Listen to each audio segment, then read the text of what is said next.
बिस्मिल्लाहिर्रहमानिर्रहीम।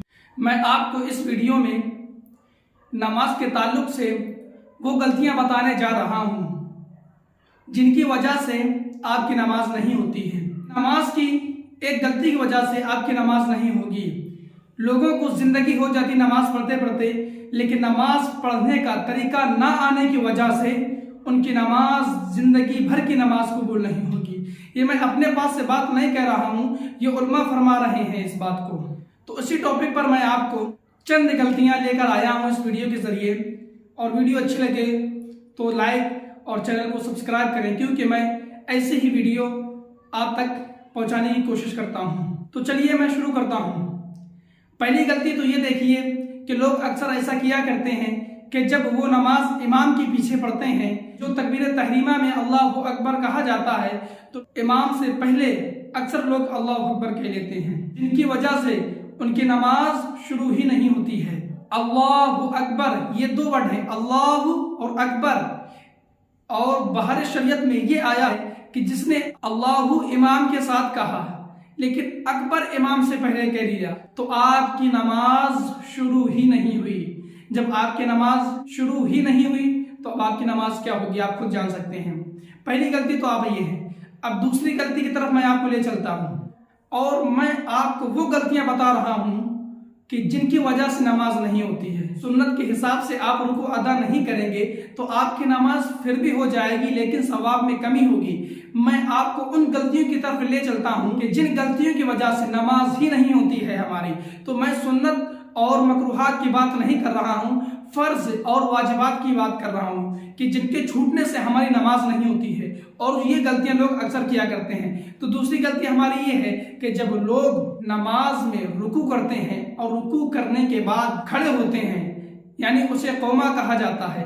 कौमा में जब लोग खड़े होते हैं तो वो गलती ये करते हैं कि वो सीधा नहीं खड़े होते हैं और फौरन सजदा कर लेते हैं। यहाँ तक कि देखा जाता है कि रुकू से हल्का ही खड़े होते हैं और फौरन वहीं से सजदा कर लेते हैं। तो ये बहुत ही बड़ी गलती है, क्योंकि रुकू के बाद सीधा खड़ा होना ये वाजिब है। अगर आप नहीं करेंगे तो आपकी नमाज नहीं होगी। अगर आप जानबूझकर ऐसा करते हैं कि आप रुकू के बाद सीधा नहीं खड़े होते हैं तो आपकी नमाज होगी ही नहीं।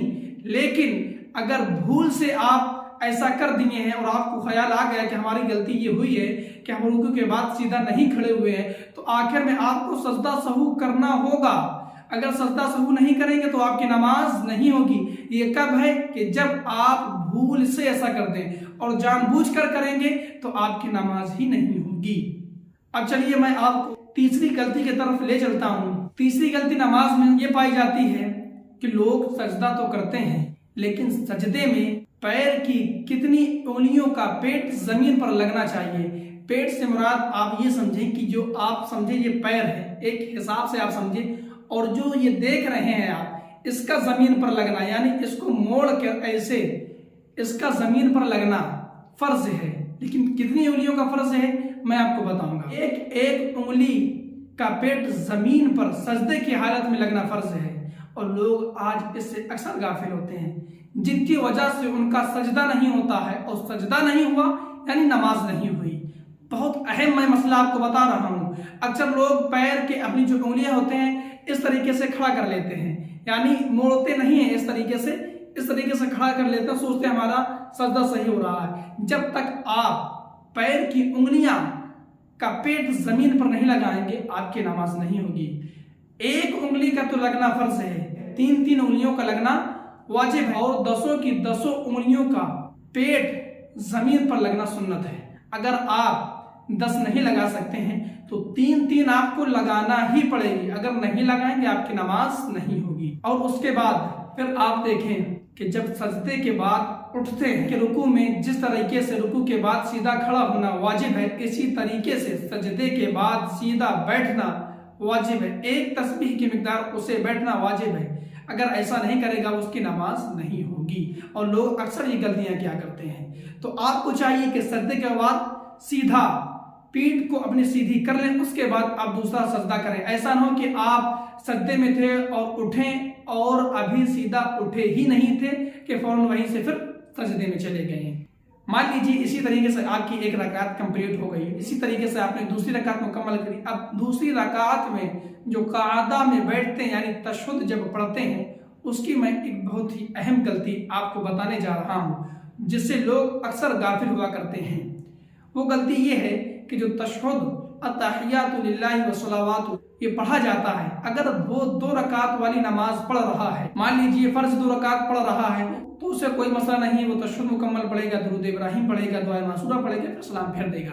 मसला तब है जब आप 4 रकात वाली नमाज फर्ज अदा करेंगे या कि सुन्नत मुअक्कदा अदा करेंगे, क्योंकि वहां पर अक्सर लोग ये गलतियां करते हैं। वो कौन सी गलतियां करते हैं मैं आपको बताऊं। वो गलतियां ये है कि जो तशहुद है उसे तशहुद को मुकम्मल पढ़ना वाजिब है, अगर से उसके बाद आपने दुरूद इब्राहिम अल्लाहुम्मा सल्ली अला मुहम्मद भूल से भी इतना पढ़ दिया, आप पर सजदा सहू वाजिब हो जाएगा। जी हाँ, आप पर सजदा सहू वाजिब हो जाएगा। और लोग अक्सर ये मसाइल नहीं जानते जिनकी वजह से उनकी नमाज नहीं होती है। अक्सर लोग खो जाते हैं नमाज पढ़ते पढ़ते, तशहुद मुकम्मल करने के बाद दुरूद इब्राहिम शुरू कर देते हैं और हो सकता है दुरूद इब्राहिम पूरी भी पढ़ जाए, लेकिन उनको मसला नहीं मालूम है तो अपनी नमाज इसी तरीके से अदा करते हैं जिनकी वजह से उनकी नमाज नहीं होती है। तो मैं आपको बहुत इंपॉर्टेंट मसले बता रहा हूँ। एक मसला ये भी है जिसमें से तशहुद वाला कि अगर से भूल से भी दुरूद इब्राहिम अल्लाहुम्मा सल्ली अला मुहम्मद इतना तशहुद में पढ़ लिया तो आपकी नमाज नहीं होगी जब तक कि सजदा सहू नहीं करेंगे। अगर आपने जानबूझकर ये किया, यानी ये समझे कि वाजिब जो तर्क यानी जो छूटता है, अगर से कोई भी वाजिब आप जानबूझकर छोड़ते हैं तो वो नमाज सजदा सहू से भी नहीं होती है। जी हाँ, वो नमाज सजदा सहू से नहीं होती है। सजदा सहू से कब होती है नमाज? जब कोई वाजिब भूल से छूट जाए, गलती से छूट जाए, तब आप सजदा सहू करें, आपकी नमाज हो जाएगी। लेकिन फर्ज जानबूझकर छोड़ या गलती से, अगर से फर्ज छूटता है तो आपकी नमाज नहीं होती है। लेकिन लोग इन गलतियों से गाफिल हैं जिनकी वजह से उनकी नमाज नहीं होती है। अगर आप 4 रकात वाली नमाज फर्ज पढ़ रहे हैं और तशहुद पढ़ा और तशहुद के बाद आपको तीसरे रकात के लिए खड़ा होना था और आपने अल्लाहुम्मा सल्ली अला मुहम्मद दुरूद इब्राहिम तशहुद के बाद इतना मिला दिया तो आप पर सजदा सहू वाजिब हो जाएगा। ये कौन सी नमाजों में वाजिब होगा? सुन्नत मुअक्कदा में और फर्ज नमाज में। अगर आप सुन्नत गैर मुअक्कदा पढ़ रहे हैं या नफिल की 4 रकात नमाज पढ़ रहे हैं तो उस सूरत में आप पर सजदा सहू वाजिब नहीं होगा, क्योंकि उन गैर मुअक्कदा में और नफिल में तशहुद के बाद दुरूद इब्राहिम भी पढ़ा जाता है, इसलिए उसमें आप पर सजदा सहू वाजिब नहीं होगा। ये चंद गलतियां थी जो मैंने आपको इस वीडियो के जरिए पहुंचाया। अगर वीडियो अच्छी लगी हो तो चैनल को सब्सक्राइब करें, वीडियो को लाइक करें और इस वीडियो को दूसरों तक पहुंचाएं, क्योंकि अगर कोई गलती नमाज में ऐसी करता है और आपकी वजह से उसकी नमाज सही हो जाती है तो कहीं ना कहीं इसका सवाब आपको भी मिलेगा और इंशाअल्लाह हमको भी मिलेगा। मिलते हैं एक अगली वीडियो में एक न्यू सवाल के साथ।